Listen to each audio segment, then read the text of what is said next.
FTS SP Khordha आमर गोटे team formation है जो टीम रे आम लीडर ने इंस्पेक्टर रविंद्र कुमार भुजबल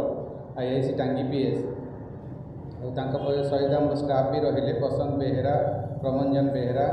सनातन प्रधान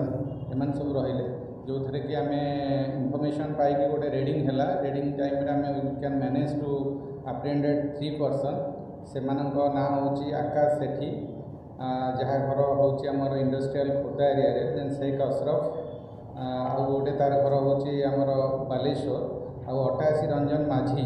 घर भी बालेश्वर तो आमर जो बेणीपथ रोड अच्छी से जिते ब्राउन सुगर डील करुले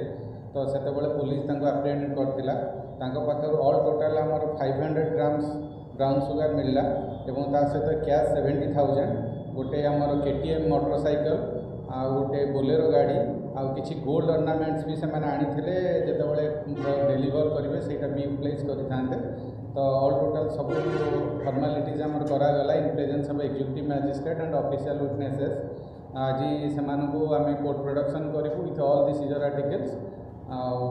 कनसर्न गोटे केस होती 356/26 आमर आईओ अच्छा सुनील कुमार मुर्मू से डील कर इन्वेस्टिगेशन टुडे से अक्यूज पर्सन मानक आम कोर्ट फरवर्ड कर ना से जहाँ प्रिलिमिनरी इन्वेस्टिगेशन आसूसी से प्रोफेशनल अच्छा तो आम तार सोर्स ऑफ प्रोक्यूरमेंट और इनवॉल्वमेंट और अदर केसेस से अंडर वेरिफिकेशन अच्छी से बेणीपथ रोड डील करुले से भितर खोर्धार गोटे पिला थिला तो से विभिन्न जगह डिस्ट्रीब्यूशन करते से पार्टा इन्वेस्टिगेशन पार्ट अच्छी आम से चलू से 50 लाख हम 500 ग्राम्स अच्छी।